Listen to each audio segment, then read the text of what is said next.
satsang. Such a joy and a blessing to be together with you all. We start, as always, with a question that comes in from our family joining us from all over the world. Since they can't be here physically, they send in questions through email and websites and social media and whatnot. So we start with one of theirs in honor of the fact that they are not able to be on the banks of Ganga. And then we open it to any question that anyone here has. And there's a microphone right here in the center, so feel free to come to the microphone, share your name, share where you're from, and your question.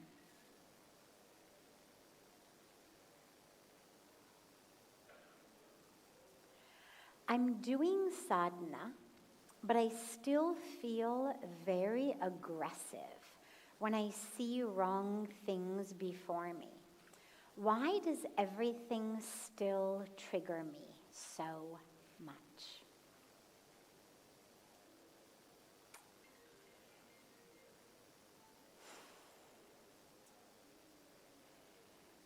We get triggered for a lot of reasons.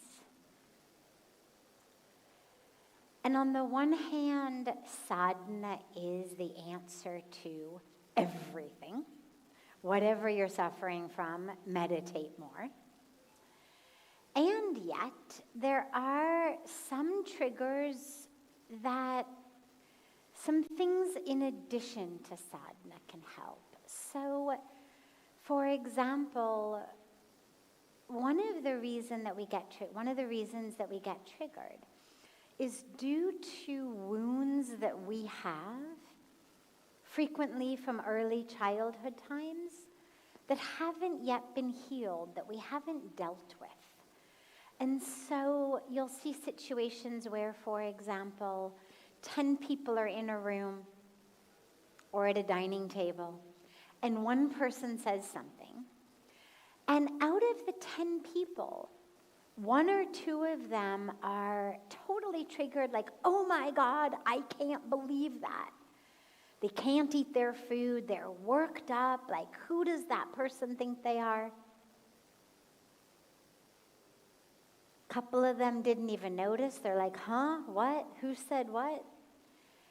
And the rest of them feel like, yeah, we heard it, it was kind of inappropriate, it was not so sensitive, but like, get on with it, it's okay.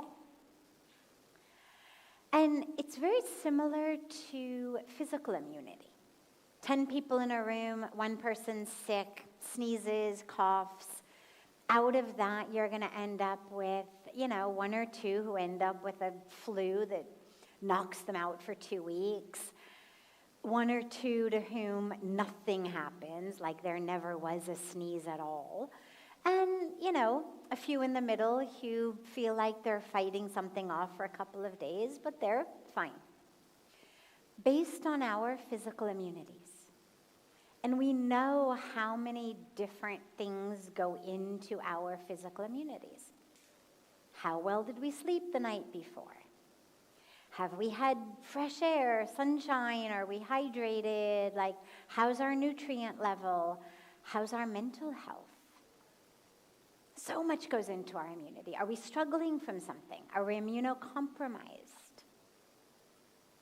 In the same way, emotionally, there are things that make us prone to being triggered by certain things. Until and unless we deal with them, especially if they are early life, childhood, trauma, issues, stuff that we went through that hit us on really deep levels. A lot of times that stuff has to be worked with psychologically, not just meditated away. And this is where you end up in so many situations with people who have really deep, meaningful, powerful spiritual experiences, and yet, can't have a normal relationship, not just a romantic relationship, but even a normal friendship, or because they haven't done that work. And sadly, if we've got deep injuries inside us, occasionally you get really lucky, but usually we still have to do the emotional and psychological work. That the meditation itself isn't going to necessarily make it go away. Now, for those of us who did a lot of emotional and psychological work, the meditation and spiritual practice becomes that which ultimately frees us, which ultimately takes us out of simply understanding the problem into actually being free of it. But if you've never done that work, and you've just done the spiritual, the meditation, the japa, the prayers, if you don't have serious psychological complexes, neuroses, issues, it's enough. But if you're like so many of us, you actually need more. And there's nothing wrong with that.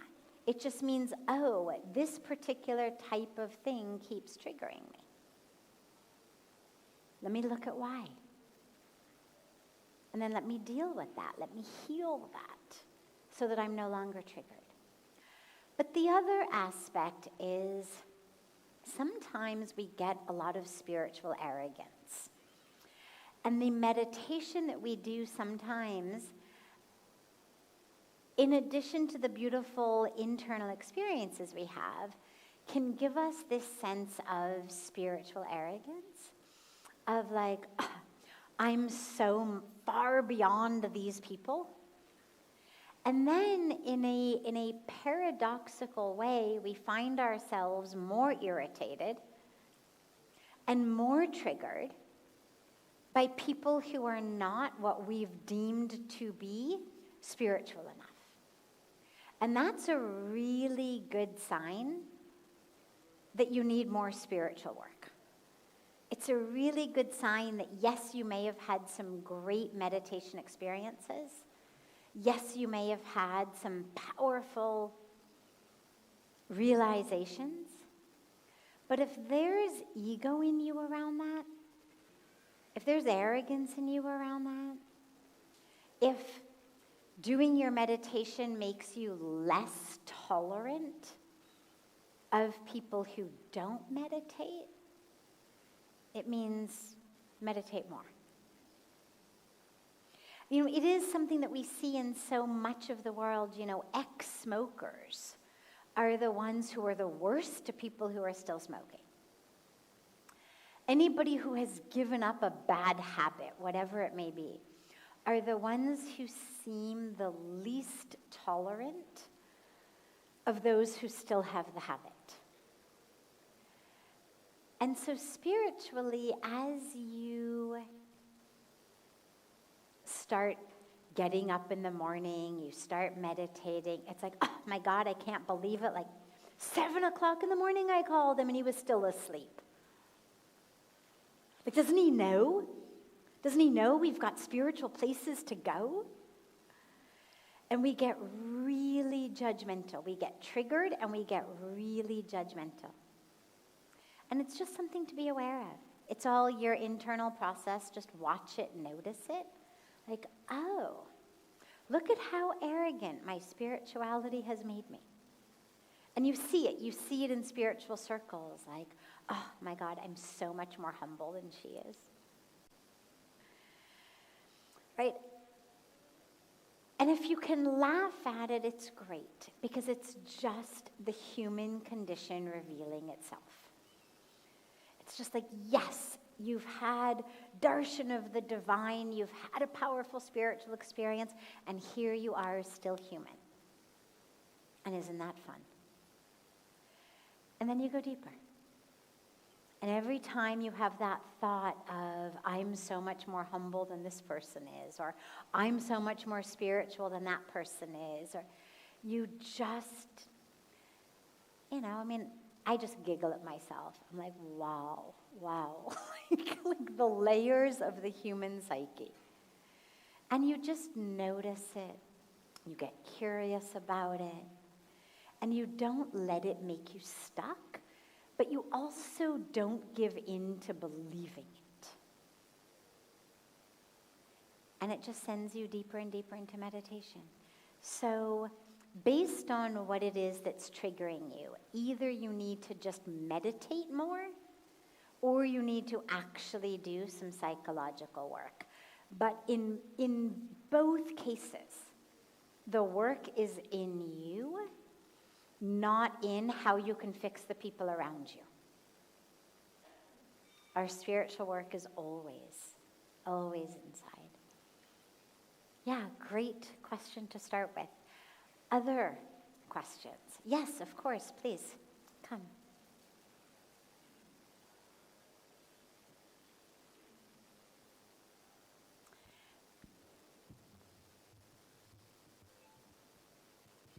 And just share your name and where you're from first. Hi, ma'am. My name is Shrazal Mishra, and I'm from Lucknow. And You're from? I'm from Lucknow, Wonderful. Uttar Pradesh. And he's my friend Richard. He's a gay activist, a very famous gay activist from America. And the question I'm going to ask today, probably no one has asked it before. This question is not related to any god or religion, but is related to those peoples who are still seen as a criminal in India. I'm sorry, those people who are? I'm going to ask questions for those peoples who still, many people seen them criminals, like a criminals in India. Mm-hmm. So my question is that I am gay, and I told this to my family. So my mom and dad want me to become normal. Even my dad beats me. My mom gives me slaps, a lot of things, a lot of torture. They take me to the doctors. Even they thought to give me electric shocks also, but the doctor said that it's not a disease. It's not something that you can change. So still my mom want me to change. Even my father says that just go and die. And a lot of things.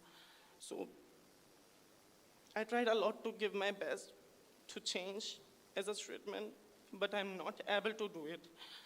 How do I explain to mom that being gay is not a disease, and people also bother a lot. They harassed a lot. I feel very lonely. No one want to become my friend also.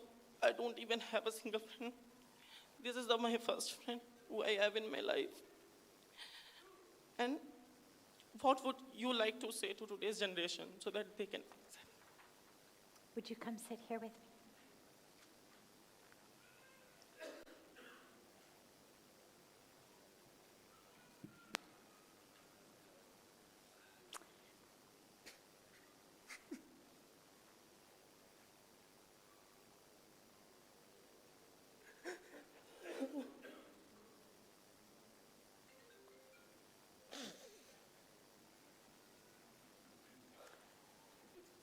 First of all, can we have a round of applause for his courage?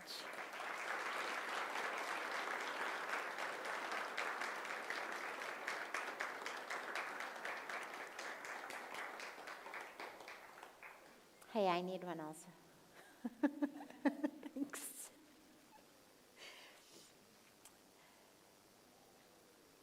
So, thank you.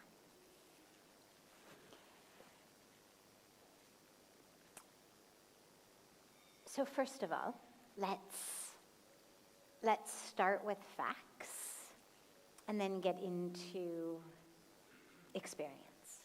What did you say your name is? Srichand. Okay. So first of all, just to assure you, as you already know, there is absolutely nothing wrong with you. There is everything right about you. And part of the beauty of creation is diversity and variety.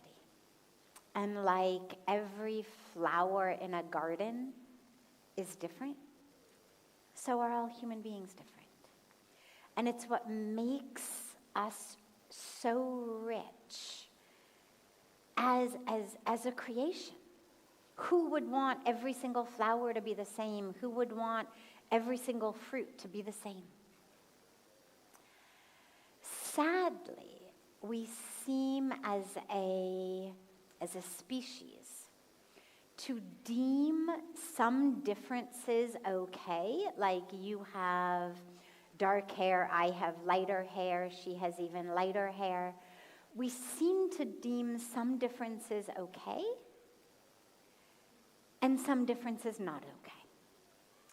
And we are at a low level of our human evolution in which we deem a difference in our hair color okay, but a difference in our sexual orientation not okay. But we are evolving, slowly, not nearly quickly enough, not nearly fully enough, but we are at least moving in the right direction. To be in a situation where people you love wish you were different is one of the greatest challenges and causes of suffering. And as people who love people, one of the greatest gifts we can give them, whether they are our children, whether they are our siblings, whether they are our friends, whether they are people in our community, is to love people as they are. Whether they look different, whether they speak different, whether they act different, whatever it may be. But to honor and celebrate the truth of each person. Sadly, sometimes certain people's differences trigger us inside. And sex seems to be just one of those topics. And people tend to be triggered by it. And so they tend to have very narrow views of what's okay and what's not okay. And I pray that your parents evolve and grow and open to see that as you are is exactly the way that God has made you, and that God does not make mistakes. And to accept the fullness and the beauty and the perfection of you. And if they don't, then you join a very large group of people around the world, not only people who are anything other than heterosexual, but people who have chosen different jobs, different walks of life, people who have made 100 different decisions that their families do not approve of, who are living in a way in which their families don't approve of them. And it's not an ideal situation, but it's a situation in which you can still not only survive, but thrive. Because there is a global family for you. I mean, here we have right in front of you, before your eyes, in human form, and across the world, people who you haven't even met yet, who will be there to honor you and celebrate you and support you. And that doesn't take away, I know, the sting, the very, very, very deep sting of having our own parents not see us. And again, I pray for them and I pray for you, that they can see you. Because I am sure, as we look out just at this group of maybe 100-ish people here, that many, many people were not seen fully by their parents. Whether in the gifts that they bring to the world, whether in their uniqueness, whether in their sexual orientation, whether in a dozen other ways. Whether just because our parents were too busy to see us, or too neurotic to see us, or too wrapped up in their own issues to see us. And not being seen hurts so much. And so for them and for you, I pray that they can see you.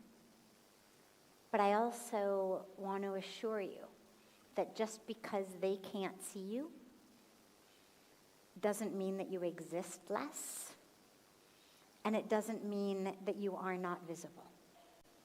It just means that they don't yet have the vision to be able to see. And you may end up having to have others who can see you and to see yourself. Okay? Just when my family, where my mom's at. Yes, I know. We are getting dinner together. I know. Now I left my family and I'm living in Delhi and doing such delivery boy job. And where I go to for delivery, they also say, "You came here for delivery? I'm not taking your order." And then the boss, they shout at me. Yeah, you've walked into a karmic package with a lot of challenges and with a lot of possibility of transformation and of sharing with so many. I mean, just this evening, I know that you sitting here is inspiring so many people in that courage, and in that courage to be yourself and to see that. And may you inspire people wherever you go to see the soul, to see spirit, to see consciousness, to see divinity, to see perfection, and not to wish that everybody lived according to our agenda. Okay?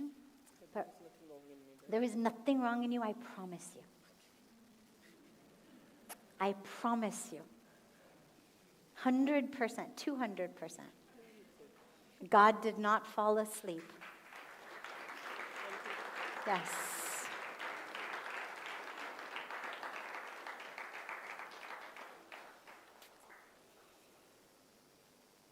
Yes. Beautiful.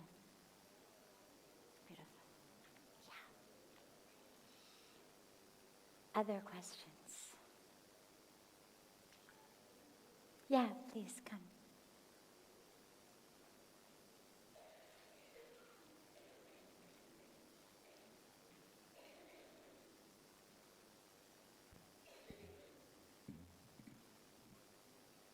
Hi, my name is Shini. I'm coming from Malaysia. Can you come a little closer to the mic? Thank Sure. you. My name is Shini. Coming from Malaysia. Something I want to ask about is grief. I lost my older brother about 5 years ago. But during the time that we didn't know that we were going to lose him, when he had some health conditions and stuff, I was very angry at him that he left the hospital and he wanted to come back and spend time with my mom. So on his last days, I didn't even get a chance to talk to him. Yeah. And I carry this with me. I carry this with me a lot. And coming here was one of the reasons to let this feeling go away and let go of the anger, let go of the grief. But I don't seem to be able to do it. So. Okay. Yeah.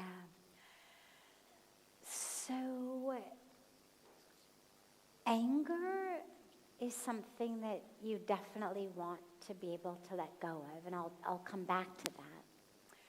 Grief, especially over the loss of someone that close to us like a brother, I don't think we ever let it go. But who we are grows and evolves to include the grief. So don't think about grief as something to somehow exorcise out of you and then you will be free of it. I believe from my own personal experiences and what I've seen with others is that grief shapes us. It changes us. There's a period of time, hopefully not too long, in which we feel totally paralyzed. We cannot move. The world stops. We're unable to function. And then slowly, what happens is the grief doesn't disappear, but we sort of come back to life around it. And it begins slowly. We notice a sunrise. We notice some nice music. We find ourselves laughing again at a joke or something we see, and we realize, oh my God, I haven't laughed in weeks or months. Slowly, just these isolated incidents start kind of repopulating our life of, oh, the sun still rises and it's still beautiful, and oh yeah, I still really love that song and it makes me smile, and oh yeah, that was a funny joke and I laughed. And my grief is still here. It hasn't gone anywhere. It just no longer is debilitating me. It's no longer the only thing in me. The rest of me comes back. It's like for a while the grief just takes over everything. And then slowly, the rest of you starts to come back to life, but the grief is still there. It's just no longer the exclusive thing of you. And then slowly, you start to kind of rebuild self around the grief. So don't think about letting go of grief. Just allow yourself to notice, to experience moments in which there is something in addition to the grief. Can you watch Ganga and feel a smile arise in your being? Can you watch the sunset? Can you feed a child? Can you feed a cow? Can you have a moment of connection to life, to presence, to connection? And then just slowly start stringing these moments together. And you'll find, oh, I'm still here. Even though when I think about the one I lost, I'm still incredibly upset. It's not like I no longer miss him. It's just that I'm no longer paralyzed. And that's what's going to shift. The anger, though, that's definitely something to let go, because the anger says something happened that shouldn't have happened. I was cheated. I was betrayed. I was lied to. Like there is a perpetrator of wrongdoing that I am the victim of. That's what anger says. And sometimes it's anger at the loved one. How dare you keep smoking, not wear your seatbelt, be so reckless, whatever it was that the person did that theoretically led to their death. Or it's anger at God, like, how dare you? I'm a good person, he or she was a good person. Like, what kind of world order is this?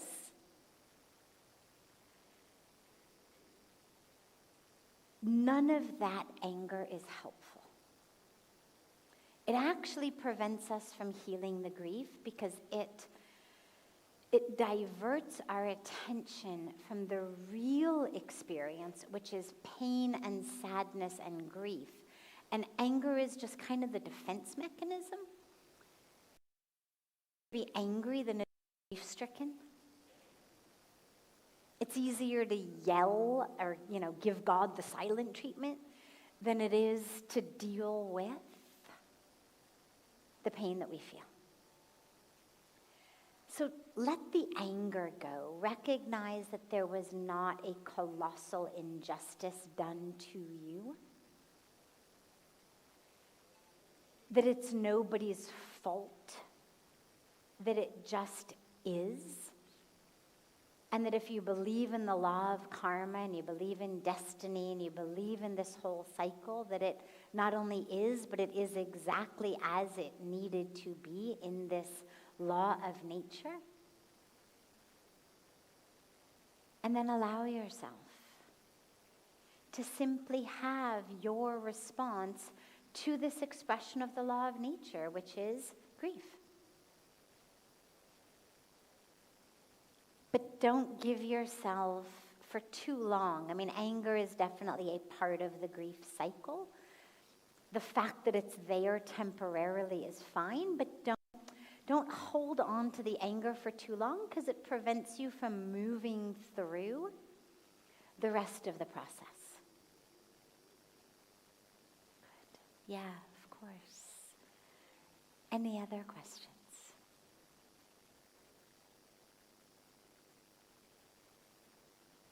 Yeah, we'll take this as our last question tonight.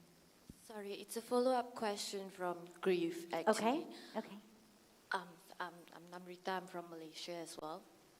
So I think you mentioned something about not worrying about letting it go, like it stays, always.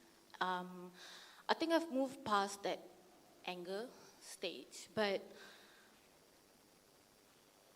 the pain comes, it doesn't go away. Yeah. It triggers in very specific moments. So, to give you the context, I lost my dad when I was 13. It's been about 15 years now. It hasn't gotten any easier. And isn't that beautiful? But no. Bear with me. I don't mean on the most superficial level of life. I mean on the deep level of richness.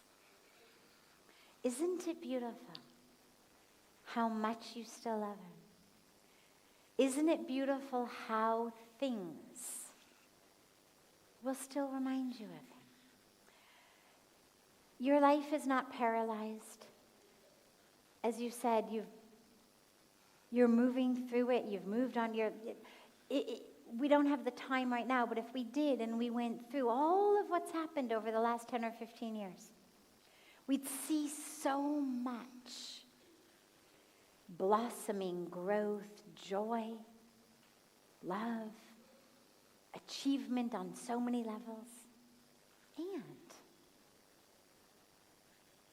And there's still the sadness. And to me that's beautiful because I see our human existence and the spectrum of the emotions that we feel, the spectrum of the experience that we call the human experience. I see it as beautiful. On the highest spiritual level, yes, we are supposed to have vairagya, detachment, and not be impacted too much by the ups or the downs, the pain or the pleasure, the success or the failure, the gain or the loss. And for some of us, that's going to be a phase that we enter into in this particular lifetime. That we've spent enough lifetimes in the vicissitudes, the ups and the downs, the richness of the different aspects of the human experience. And for some of us, that'll be something that we experience in a later lifetime. And for right now, here we are in the depths, in the throes of the human experience. And as long as you can see it as that, like, wow, look at this heart that you've been given, that all of these years later, you start to talk about him and you cry. Like, how beautiful is that? There's nothing wrong with that. God did not create hearts so that they only felt like this much. We've been given hearts that feel like this much. And at some point, this lifetime, a later lifetime, at some point in the evolution of your soul's journey, it will decide, enough. I've done the ups and downs. I've done the super, super attached love, like I can't live without you. And I've done the agonizing grief at the loss. And I'm done. And that'll also be perfect. And this is also perfect. Because you are exactly where you're supposed to be right now.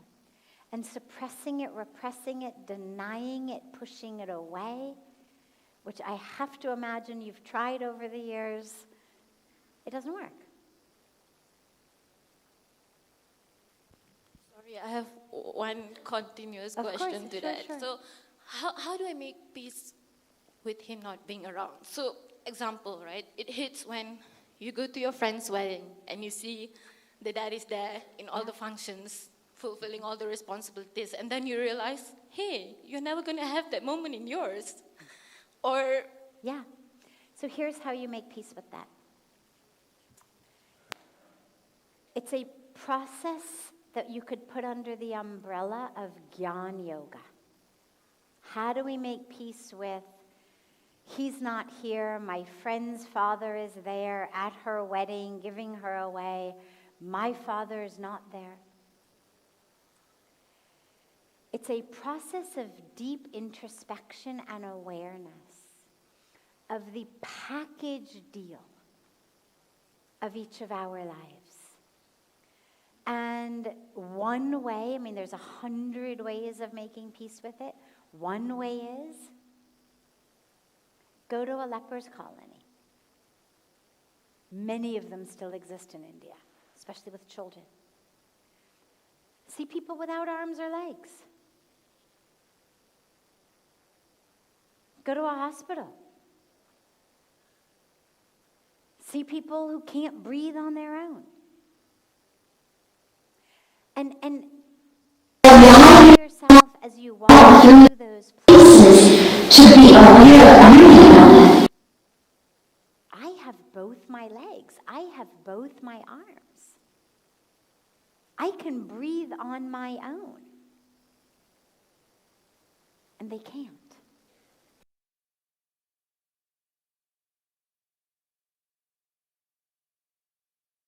First thing in the morning practice, like as soon as my eyes open, the first thoughts, and it's taken years of training, and it's not 100%, but it's almost there, thankfully. The first thoughts in my mind, thank you, God. And my mind is still kind of too much asleep to be figuring out exactly what I'm thankful for, but over the years, the habit has just become, thank you, God, and my arms go like this, and it's like, we're all still here. Like, thank you, God, for this body. And it's the first thing that I'm aware of every morning. Thank you, God. Like, how many people wake up in the morning? They don't have arms, they don't have legs, or they have them, but they don't function. And then you think, I get to walk out of this bed on my own into a bathroom. My legs work, my eyes work. And then I get to turn on this thing and water comes out. fresh, clean water. I can use it to brush my teeth, wash my face. Drink it in some parts of the world. Like, amazing. You know, it's some huge percentage. It's well over 50%. I think it's like 2/3 of people on earth do not have access to clean drinking water. And out of a tap, like in your house, oh my God, it must be in the single digits, the percent of people on planet Earth who have that. When we talk about access to clean water, it means there's a hand pump in your village that you can go and pump and fill up a bucket. Or a tanker comes into your village once every 2 days and you can fill up a bucket. But I walk out of my bed and there's a tap I turn on and water comes out, like, and just allow yourself to go through your day, noticing how much you have. And yeah, you don't have your dad here. And there are going to be moments in your life where that's going to be so palpable.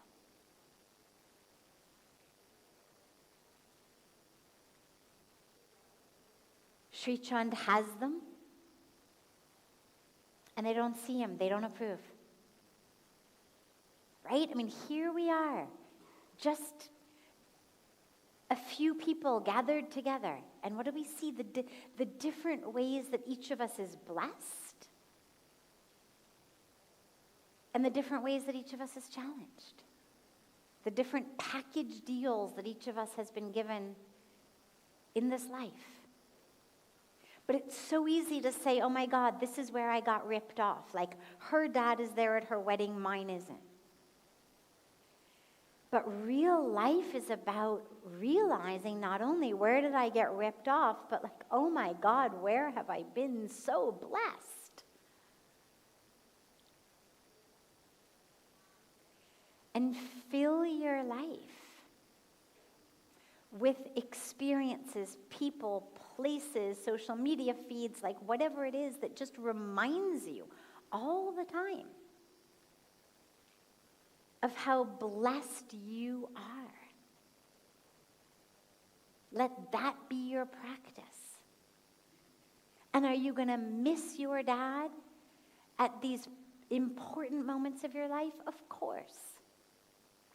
And isn't that beautiful?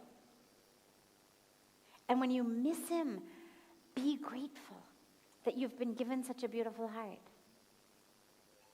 Think about how many people in this world pass away every day that nobody misses them, that nobody even notices them, that nobody even knows they've died. How blessed. How blessed he is, how blessed you are. Yeah, beautiful.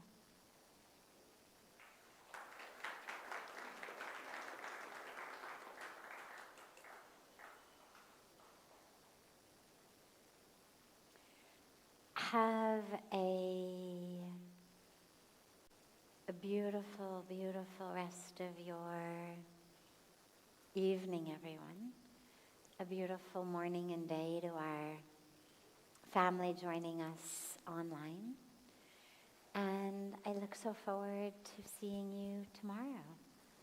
And so much love to you all. Thank you, Pujya Sadhviji, for being vulnerable with everyone and allowing everyone to be vulnerable.